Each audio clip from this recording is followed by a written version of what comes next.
ఈరోజు మా మత్స్యకారులు అందరూ ఇక్కడ సమావేశం అవడానికి కారణం మా ప్రతాప్ రెడ్డి ఆధ్వర్యంలో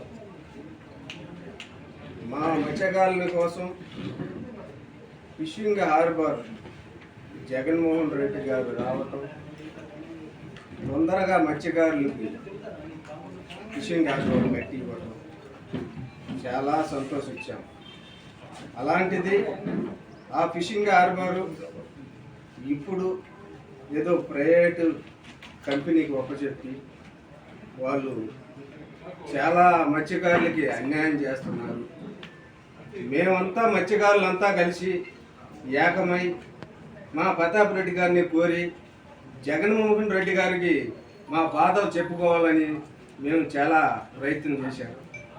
మా బాధలు ఆలోచించి ప్రతాప్ రెడ్డి గారు కూడా జగన్మోహన్ రెడ్డి గారిని అపాయింట్మెంట్ తీసుకుని ఈ నెల 15వ తేదీ 10 గంటలకి మా బాధలు చెప్పుకోవటానికి, మా బాధలు వినటానికి జగన్మోహన్ రెడ్డి గారు స్వయంగా జువల్దిని ఫిషింగ్ హార్బర్కి వస్తున్నాడు.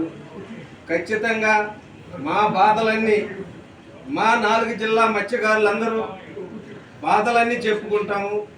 అలాగే మాకు ఈ కడలూరు బోట్లు కూడా పెద్ద సమస్యగా ఉంది. ఆ బోట్లు శాశ్వతంగా పరిష్కారం చేయాల్సింది ప్రభుత్వం. ఈరోజు ఆ బోట్లు కూడా వేరే రాష్ట్రానికి ఒప్పందం అయిపోయి ఆ బోట్లు కూడా మాయం చేయడం జరిగింది. ఖచ్చితంగా ఇదంతా జగన్మోహన్ రెడ్డి గారికి మేము తెలియపరచాలి. ఎందుకంటే మత్స్యకారుల కోసం కట్టించిన హార్బర్ని ఎవరికో దారాదత్తం చేయటం ఇది చాలా అన్యాయం.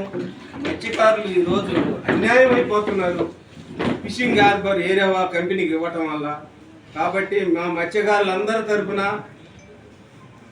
జగన్మోహన్ రెడ్డి గారికి ఒకటే కోరుకుంటాం, ఈ హార్బర్ అనేది శాశ్వతంగా మాకు ఉండాలా, ప్రైవేట్ ఘరానా ఇచ్చేదానికి లేదు. కాబట్టి మా బాధలన్నీ జగన్మోహన్ రెడ్డి గారికి చెప్పుకోవాలని మేము 164 గ్రామాలని 15వ తేదీ అందరినీ ఆహ్వానిస్తున్నాం. మత్స్యకారు కాపుల్ని, మత్స్యకారు పెద్దల్ని, మాజీ కాపుల్ని, అలాగే కమిటీ మెంబర్లని అందరినీ ఆహ్వానించి మా కాపుల ద్వారానే మా బాధలన్నీ, మా కష్టాలన్నీ చెప్పుకోవాలని మరొకసారి కోరుకుంటూ సెలవు తీసుకుంటున్నాం.